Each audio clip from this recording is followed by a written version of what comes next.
Hello, everyone, and thank you for joining us today. I have a very special guest with me today. Her name is Lisa Sugarman. Welcome, Lisa. Thank you for joining us. Oh, thanks, Angela. Glad to be here. Yeah. And Lisa is an author, a nationally syndicated columnist, a 3 times survivor of suicide loss, a mental health advocate, and a crisis counselor with the Trevor Project. She writes the opinion column, We Are Who We Are, in Boston, and is the author of How to Raise Perfectly Imperfect Kids and Be Okay with It, Untying Parent Anxiety and Life. It is what it is, available everywhere books are sold. That's the whole title. I guess I could have. That's okay. That's okay. It's hard. It's hard when you look at it quickly to know. Yeah. Okay, you got it. Yeah. So you are also a storyteller with the National Alliance on Mental Illness and a contributor on Healthline, Parenthood, Grown and Flown, Today Parents, Thrive Global, Little Things, and more content now. And Lisa lives and writes just north of Boston. And we'll talk about how we can get in contact with you later. Thank you again for being a part of the podcast. Really appreciate it. This is my pleasure. Like you and I were talking about before you hit record. This is what I'm here for. This is what I love to do, have these conversations, and hopefully our conversation reaches somebody who needs to hear it. Yeah, absolutely. Yeah. So tell me, how did you come to do the work that you did now? It looks like, a 3 times survivor of suicide loss. Obviously, that might have had something to do with it, and who knows what else, right? Yeah. That really was the overarching why for me. Um, the interesting thing about my story and kind of my path to where I am now is that I lost my cousin to suicide when I was 9, but it was, the first experience I'd ever had with it. So I only understood it in a very limited way. And it was back in the 70s. So people didn't really talk about suicide. And I lost my father when I was 10, but I was unaware that it was a suicide. So I didn't learn that my dad had died by suicide until I was 45 years old, but he passed away when I was 10 years old. So there's a big 35-year-old chunk there where I always believed that my father had a heart attack. So I've lost him twice. And that is a little nuance to my story that's a little bit different than I think maybe most people survivor stories. And then more recently, ironically, 3 years ago, last week, one of our closest childhood friends took his life very, very suddenly. We had no idea he was suffering. So kind of all of those things together, that's my why. And it's become incredibly important to me to create content and have conversations, share stories that all change that narrative. I mean, none of them got help. Most of the 3 of them, they weren't reaching out. In my father's case, no one knew he was hurting. In my friend Stephen's case, no one knew he was hurting. In my cousin's case, they did. But again, I mean, he was 18 years old, and he did what he did very suddenly and unexpectedly. So, for me, all I really want to do is create resources and safe spaces that allow people to have these hard conversations and to kind of move through whatever pain they're in, as opposed to choosing suicide as an option. Yeah. Yeah, and it's beautiful the work that you do. And unfortunately, you hear a lot about suicide loss. Maybe partly because, we used to not talk about it so much. Yeah. But there is a lot of suicide. And I know in Saskatchewan, we have the highest suicide rate in our country. I did not know that before. And so it's interesting, to kind of think about why is that like that, and then what can we do to help that. So I appreciate you. Well, thank you. Thank you. So, it's work that we all need to be doing. It's not, it certainly isn't just me. I mean, there are mental health professionals everywhere, doctors, educators, humans, everyone, all of us. We all have the responsibility to kind of look after each other. and keep our eyes open and our ears open. And, I mean, the people who aren't presenting as people with mental health issues, those are the ones to watch the most. And you almost don't know who you're watching. So it becomes more of an issue of just check in with your people. Just have the honest, open conversations and say, are you okay? How are you? Like, how are you really? And don't be afraid to dig a little bit deeper, because those are the people who are really kind of falling under the radar. Yeah. And Yeah. isn't it interesting? We talk about how grief in our society, we don't talk about grief. We kind of, I know myself, I felt like, people thought you would just figure it out. And I think that's the way I thought other people, they just figured it out, right? They were sad for a while and then but just having the conversation about how people are doing, even if they haven't had a loss, just how are you really doing? Because we're very automatic to say, okay, I'm doing good, right? I'm doing good. It's Well, a people don't want to bother or burden other people. And then also the people asking the questions, are you okay, have their own fears about how the person's going to answer. Because in your heart, you may want to ask, you may really genuinely care and want to help, but it's terrifying. Like if you ask someone, are you okay? And they say no, and then they take it one step further and say, actually, I'm kind of, at my breaking point. A lot of people just don't know how to handle that. So, I mean, if you and I at some point even want to have that conversation, I think maybe it can benefit people who might be listening, who might be struggling themselves with those feelings, or might know someone who's struggling, and at least kind of have, a pathway to understand, okay, what do I do now? But I mean, it was also taboo, and people had the sense, I think, that grief is this linear thing, that you start here when you lose someone, and then you kind of end here, and you go through these stages, and once you get to the end, you're griefless. It's not true. That's not, grief is cyclical. You're kind of spinning around. It's like a spiral staircase. You're up it, you're down it, and it's always changing and evolving, and you're always grieving for the person that you lost. So it's not quite as cut and dry as we might have used to think it was. yeah. Mm. So tell me a little bit more about, how, like you said, you ended up grieving twice over your father, because when you found out that he committed suicide, that changed things for you, or would have changed your how you looked at it. Um, what did you how did you receive that news? And I guess then how have you moved through that? Well, I wasn't supposed to know. I wasn't supposed to find out. So my story is, it's not like a super dramatic story. Mm. Um, I didn't find some, secret letters or some tapes or anything like that, but I just had a really random conversation with a cousin that I hadn't seen in a really long time. And she asked me about my kids, who at the time, so I've known about 10 years that my dad took his life. My girls are now grown and in their mid-20s. They were probably teens when I knew this for the first time. And we were just chatting, catching up, and she asked me a really out of the blue question. She knew my dad very, very well. And she asked if my girls had ever had any of the same mental illness that my dad had. And I didn't have a clue what she was talking about. I just didn't know. I mean, I knew that he had a full-time job at an import-export company, and he also ran his family's real estate business, which was full-time job, super high pressure. His family was a very unkind family. I wished it weren't the truth, but it was. And no matter what my father did, it was never enough. And so he basically had two full-time jobs and was very overwhelmed by it at times. But you never would have interpreted that as him being low, or him being suicidal, or him being depressed. It just seemed like he just had a lot on his plate, and that was it, because he was a very joyful and loving and motivated guy otherwise.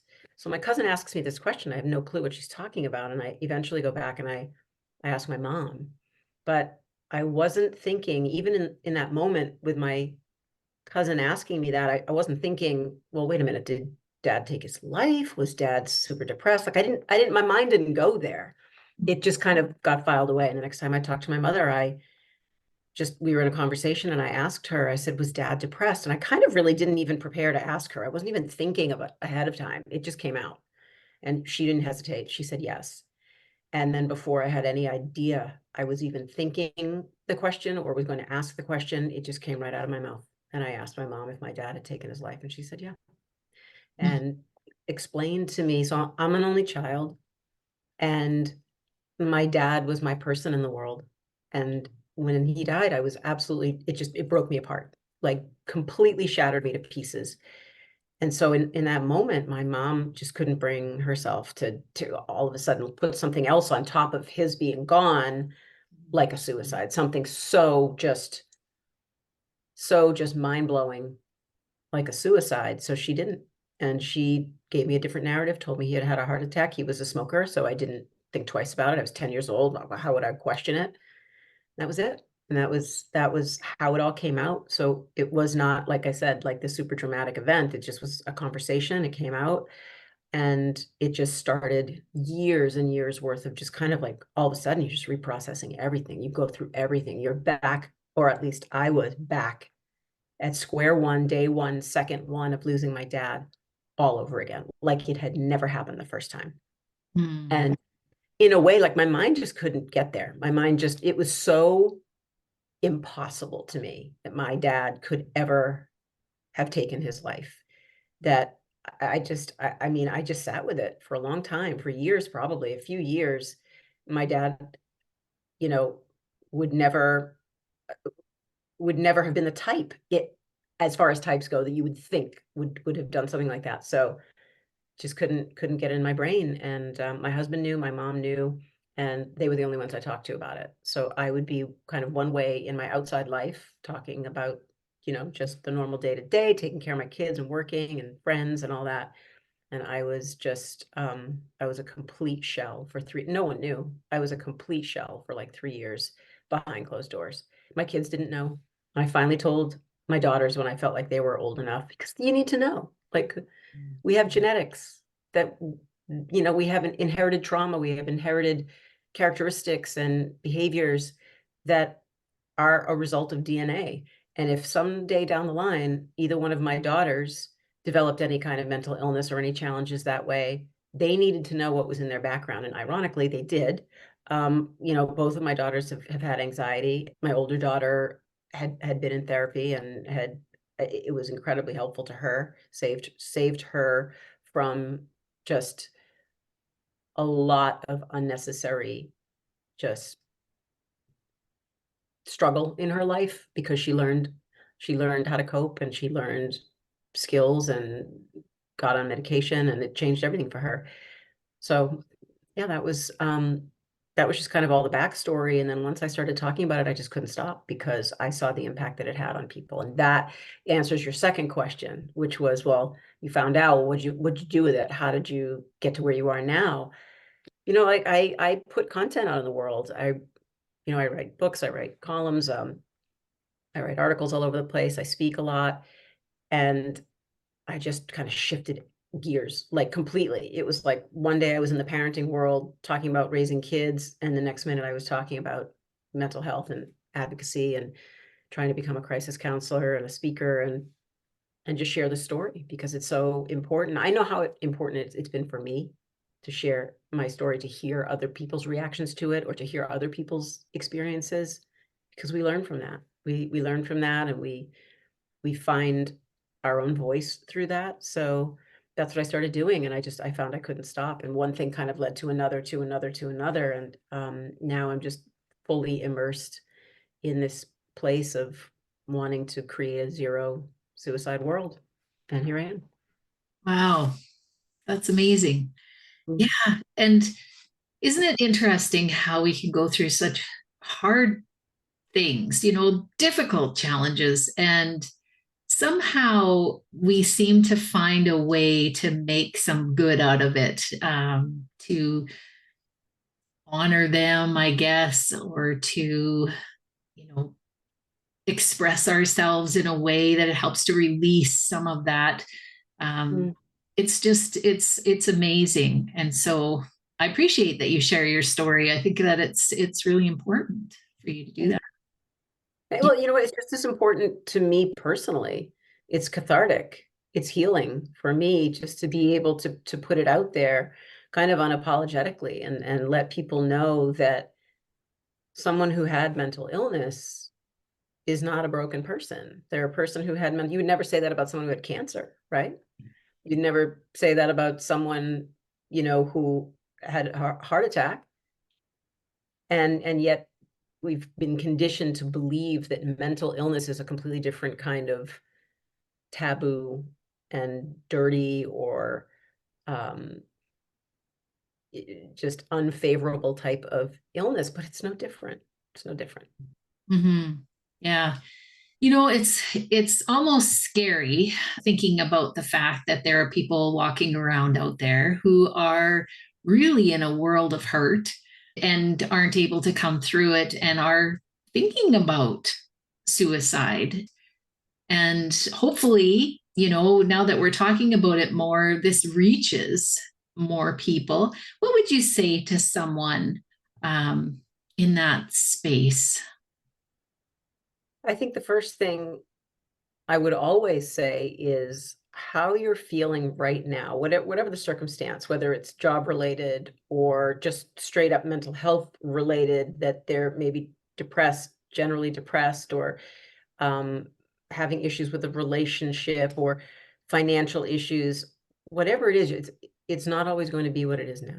You're not always going to feel the way that you feel now. And it's so hard because mental illness in particular is so conniving. Like it's its own little demon, and it has a way of manipulating us and our thoughts and our actions and our perceptions, and it makes people believe things that maybe they don't have to believe, that they're worthless, or that they'll never find a job, or that they'll never find love, or that they can't make it. And the truth of it is that, much like kind of the grieving process isn't linear, life's not linear.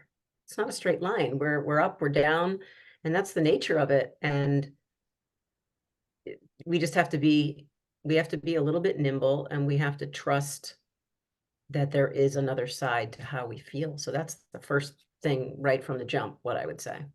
Yeah. Yeah. And I can relate to that. I mean, going through the loss of my husband, there were days sometimes that, well, call it the dark night of the soul, where you're just in this terrible, dark place where you just think that you're going to be there forever. This is it. Your life is over. This is the way it's going to be. And when you come through that a few times, then you start to realize that, and it's not, so much doing it on your own. For me, I really had to reach out and get some help. I wasn't going to be able to slay that monster on my own. Yeah. Yeah. That's, what? It's a big, scary, ugly, overpowering monster. That's why. And you know what? We're not meant to do this stuff alone. We're not here in this world alone. And that's one of the main reasons, because we're supposed to be there together to navigate these things together, to lean on each other and lean into each other. And so, like, good for you for knowing that that's what you needed. And I am so sorry about your husband. Yeah, thank you. Yeah, and that was one of the things I think that I didn't realize, that there was such a thing as a grief coach. When I found her, it was really sheer luck or divine guidance. I will. I was going to say, it's funny how things happen, right? Yeah, because I was searching for the answer. Like, how can I feel better? I feel awful. How can I feel better? What can I do? Right. And so in finding her and in finding, well, energy healing, that was the other thing that really helped me through a lot of it. And then, it was very similar to you. I started interviewing experts in grief and finding out more about that, and doing the summits, and it just kind of took on a life of its own. And then as I go through these dark days, they just happen. And I would say far and fewer between now, but still, you have your moments where things are not going well. But I just know that it's going to be okay on the other side, and that I can reach out and get help, and that it's important to do that. Yeah. That's a powerful knowing, just to have that person or those people or that community, whatever it is that you or someone else has. It's the difference between sometimes being okay and not being okay. Having just that support system that you can draw on, because we all need it. Mm-hmm. Yeah, absolutely. Yeah. So, how did you become a crisis counselor with this? Can you tell me more about the Trevor Project? Yeah, of course. So the Trevor Project, so I'm here in the US, I'm here in Boston, and Trevor Project is um, the largest LGBTQ crisis support hotline here in the US. And we also have a branch in Mexico that's about a year and a half old, but it's here primarily in the United States. And it's a hotline that any at-risk LGBTQ youth can call. Our primary demographic is 13 years old to 24 years old, but we certainly do take calls from anyone who may call who's in crisis. We will never, ever turn anyone away who's in crisis.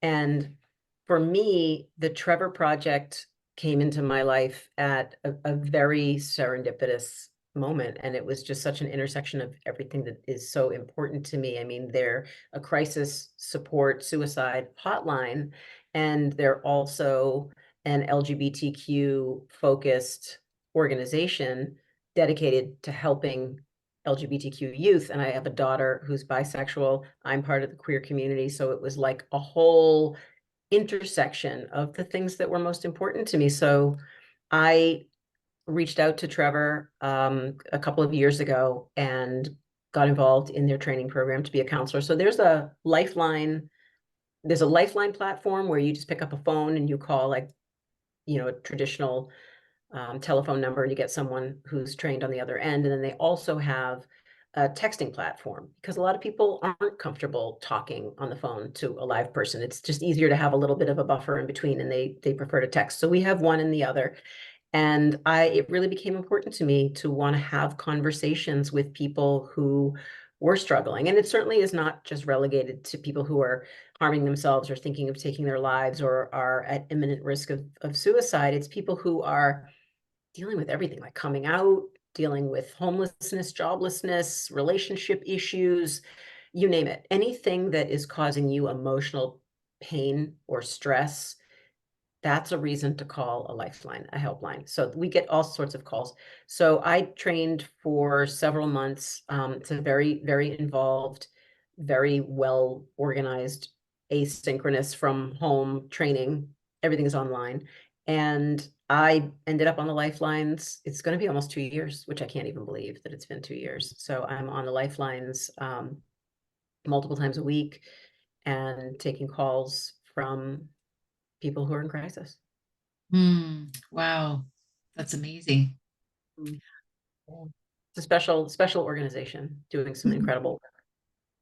Yeah, and a lot of those people, I'm going back to grief here again, is that you can probably explain this better than I can, but I'm just thinking a lot of these things that we go through, we don't put the label of grief onto them, but a lot of what we're doing is grief. It's anytime we have to change, there's a lot of grief involved.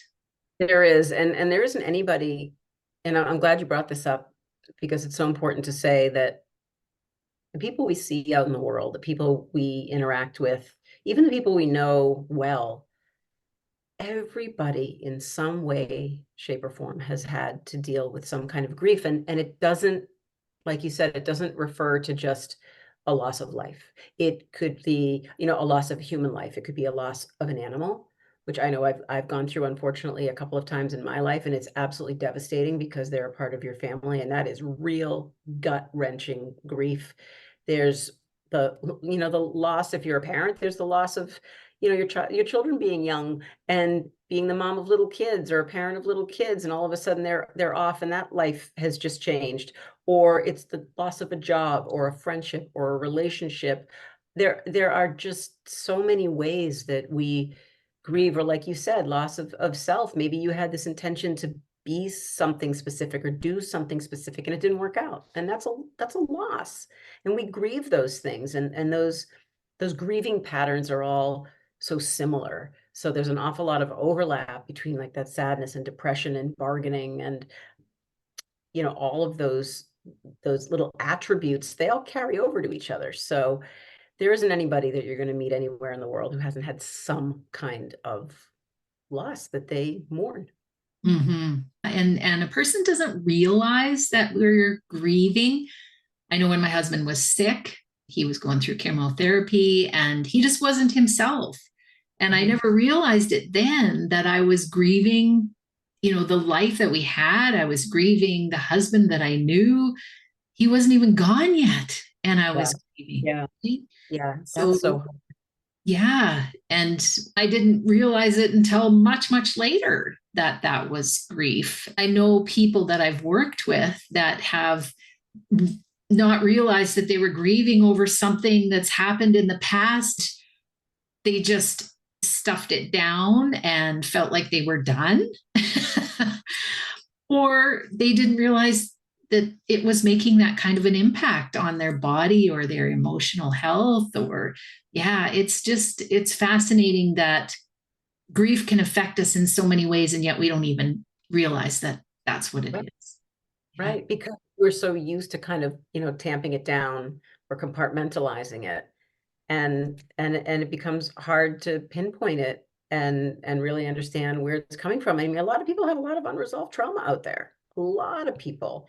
And they don't even necessarily realize what it is. And then I mentioned the phrase generational trauma earlier when we were talking, and that's a real thing. I mean, it's a very real thing that can kind of transcend those generations, and in similar ways to, let's say, example that people can relate to is that if you had an alcoholic parent, well, you obviously are at significantly higher risk of having alcoholism, being an alcoholic, or a drug user, and things like that are inherited, and we do inherit a lot of our generational grief and trauma. In the same way. Yeah. And that's something I had to learn too, was that we pick up on that, and that we really don't recognize because it didn't directly happen to us. We don't think that it can affect us, but it absolutely does in so many ways. Yeah. Yeah. Getting back to the suicide, what can we do for people? Because it seems like there's another layer, a loss and then a suicide loss just seems like it adds so much more to, or maybe it's just, the guilt or the stigma that goes with that whole suicide scene. How can you help people with that part of a loss?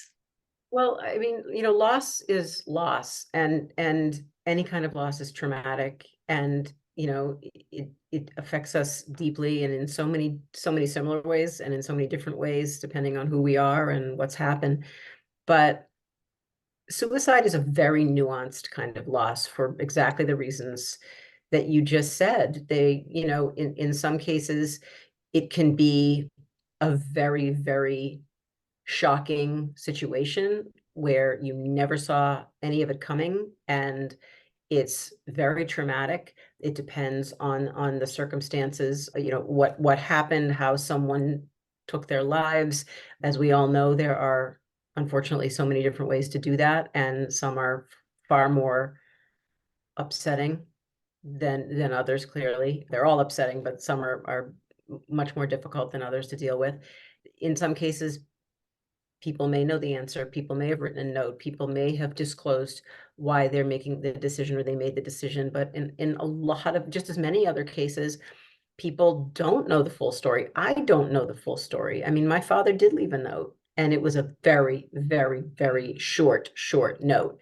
And it was more of an I'm sorry and I love you and I can't go on, but there were no details. We don't know what the catalyst was. Look, in most cases, someone is not waking up one day arbitrarily and deciding to end their lives. It's a slow burn in a lot of ways. There are a lot of other contributing factors. Could be a lifetime of mental illness or stress or whatever the case may be. So in my case, we didn't know, and it was very quick, and there were no signs, and so that's so hard. And worrying about what could I have said, what could I have done? I mean, I was 10, so there wasn't a lot I could have said or done. But I mean, a spouse or a partner or a family member has guilt. I mean, there's guilt. Should I have seen it more clearly? Should I have been paying better attention? Should I have said something or done something or known something? And that's a hard position to be in. And that doesn't exist when someone dies of cancer, or someone has a heart attack, or someone gets, killed in a car accident, or, that type of loss, as tragic and awful as it is, you're not like, you understand it. Mm-hmm. There's a different kind of packaging to it. This is a very abstract kind of packaging around suicide loss, because you just sometimes don't know why. And sometimes you may never know why. I know I have no hesitation in saying that I struggle a lot with that. And it's, it's just one of the parts and pieces that's so hard for me. But what we have to remember, and this is the one thing that I would say to anybody listening to this who's struggling with suicide loss and how to deal with it, is that the person you lost didn't leave because they wanted to leave you. They didn't leave because they wanted to end their lives and not be here anymore, and not be a husband or a wife or a father or a child. They didn't want that. They just plain and simple did not want to be in pain anymore. And that pain is what drives those decisions, those irrational decisions, to just make it stop at all costs. So there's, I take a lot of solace in that. Like, I understand. I feel bad. I feel bad that my father was struggling so much and didn't really feel like he did reach out to a therapist at the very, very, very end, but we just think it was too little too late. And, you know, combined with the fact that it was the late 70s and people just didn't talk about it. Mm-hmm. So, but I mean, there is some comfort to be taken in knowing that they were unfortunately in pain. It wasn't that they wanted to leave us. Yeah, yeah, and I think you just saying that, it makes, I think it'll make a big difference in some people's lives just to know that, because I think we quickly think that it was something that we did or said or Or didn't do. Or didn't. didn't. Yeah, exactly. Exactly. But yeah, I absolutely believe that is true. The pain is what and if you've been in that kind of pain and you understand, how difficult it is when you have a big loss, or you have a mental illness. I'm if that pain is similar to what I experienced when I lost my husband, you can see where it can take you to a very dark place. You can go to a very dark place in a hurry. Absolutely. And so, it's not to say that I was thinking about that, but there were times where I wondered why I was still here. Why am I Yeah. still here? Because I don't like this and I don't want to live like this, for the rest of my life. So, you know, Yeah. No, I do. I really do. I think that the more people who internalize that and kind of rewire their brains around that idea that it really was just to escape whatever pain they were feeling, might be a little bit of a game changer. I know that it has been for me. And when I do fall back into those, those old belief systems or mindsets of, you know, just feeling so sad, I think about that. mhm. Yeah. Yeah. So, is there anything else you would like to add? Um, no, I just think that I would suggest to everybody that you just give yourself some grace. Losing someone or being afraid that you're going to lose someone or having a mental illness yourself, navigating all that, like we need to give ourselves some grace, which we don't do enough, I don't think. So I think that ultimately ends up going a long way in just allowing ourselves to give ourselves time. We're not on anybody else's pace, we're on our pace in how you grieve and how you heal and how you navigate it all. Yeah, beautiful. And how do people get in touch with you if they want to find out more? Yeah, the easiest place to get in touch with me is lisasugarman.com. It's my website. It's where I have a YouTube channel and I have a weekly series called the Suicide Survivor Series. And it's very, very short, little 90-second videos. And it's all about my own experience with suicide awareness and grief and loss and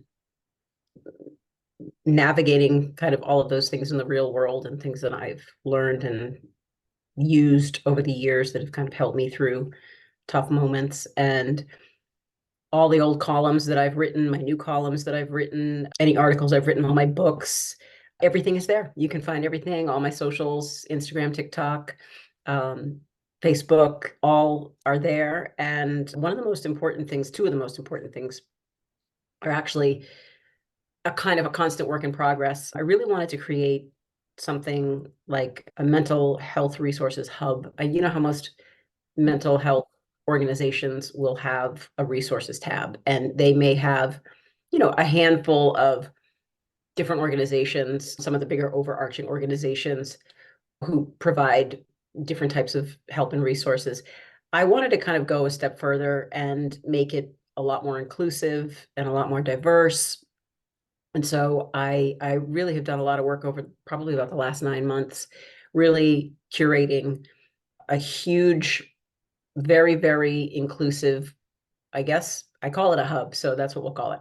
A hub where you can find resources for the BIPOC community, the LGBTQ community, the Latinx community, anyone in Europe, different crisis services, veterans, disabled, elderly. It kind of runs the gamut. And within those categories, those subcategories, you can find direct links, explanations, little quick 1 or 2 liners to let you know what the organization does, and then a direct link to that organization. So it takes all of the actual work away from you when you're struggling. It removes that element of who do I call, who do I know is trustworthy, what do I really need? It just puts everything at your fingertips and it continues to grow daily. I'm constantly adding to that list. And of course, all of those resources are just free direct resources to those organizations. And then I also have a toolkit tab that's fairly new. And I've got about, I think, a dozen or so tools that I've designed just based on my own knowledge and experience, just vocabulary to use, ways to have conversations with people if you're not sure that they're okay. What do you do when you find out the person isn't okay? What do you say? How do you say it? What words do you use?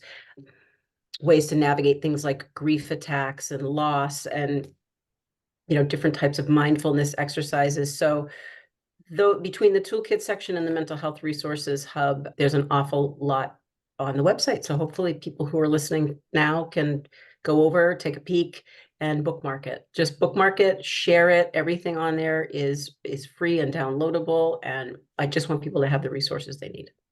Wow, that's amazing. So I encourage people to check that out for sure. And I want to thank you again for taking the time today and sharing all of your wisdom with us. Really, really appreciate it. Oh, that's my pleasure. I appreciate you right back for just doing what you're doing and creating this space and letting me be a part of it. Thank you. And thanks everyone for listening and have a great day.